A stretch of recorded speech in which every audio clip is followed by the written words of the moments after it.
Salut, c'est Bear Grylls. J'aime le danger et la bière. Aujourd'hui, on part à la chasse à la levure. Prends-en de la graine.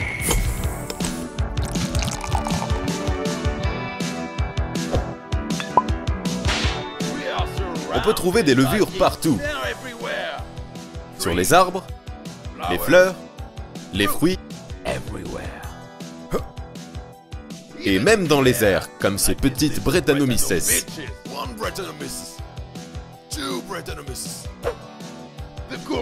Et vous n'avez besoin que d'un prélèvement pour construire une véritable colonie. Comme cela, doucement.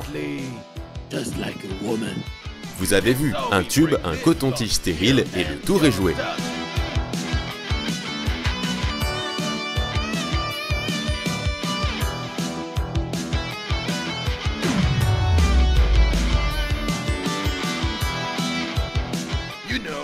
Vous savez, quand on chasse la levure, on ne tue pas.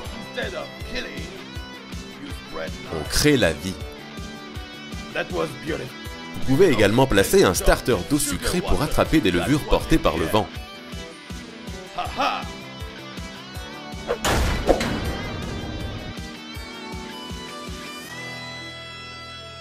Ok, on a reçu les levures de Bear Grylls, on va pouvoir passer aux choses sérieuses. Les levures, pour rappel, c'est ces micro-organismes à qui on doit l'alcool, l'effervescence et une partie du goût de la bière. Il y a des centaines de milliers d'espèces différentes planquées un peu partout et certaines n'ont même pas encore été découvertes. Mais avant d'arriver à la bière, il va falloir passer par 5 grandes étapes. 1. Aller chasser des petites leleux sauvages dans la pampa. 2. Coloniser via un starter. 3. Reconnaître les trucs qu'on veut, des trucs qu'on veut pas, parce que clairement un staphylocoque doré, on veut pas. 4. Développer une souche pure et saine. Et 5. Enfin, brasser. Aujourd'hui, nous allons nous concentrer sur les 2 premières étapes. Il y a plein de techniques différentes, mais là je vais vous proposer la moins compliquée et la moins chère pour pouvoir partir à la chasse aux leleux et développer une colonie.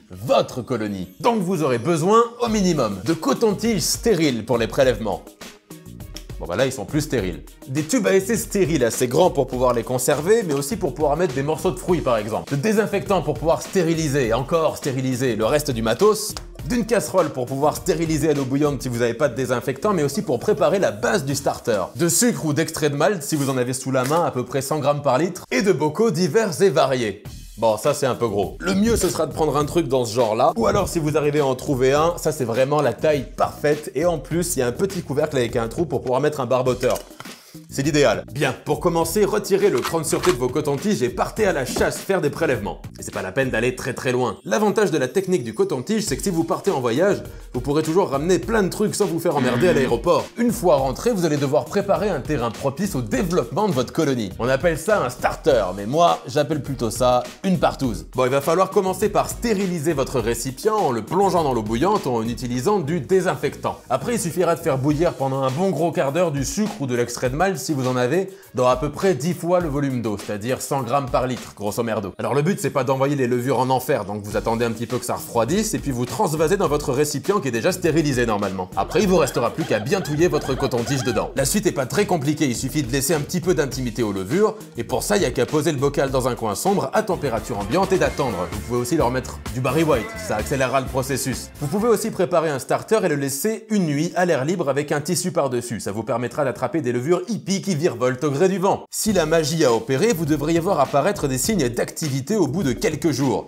Ça veut dire que les levures prennent du bon temps, bien joué. En plus exactement, elles fermentent, il y a du CO2 et de l'alcool qui devraient tuer la plupart des indésirables. Si c'est pas le cas ou que ça pue, un coup de javel et on n'en parle plus. Et normalement, vous avez un starter maison opérationnel. Mais ce serait inconscient d'en goûter ou d'en faire de la bière sans vraiment savoir ce qu'il y a dedans. Et pour ça, il faut passer par les étapes 3 et 4. Mais on verra ça dans une prochaine vidéo, alors pour pas la louper et puis pour soutenir la chaîne, pensez à vous abonner. Mais n'oubliez pas pour autant que la bière, même si c'est bon, il faut en abuser avec modération. À la prochaine, force et houblon!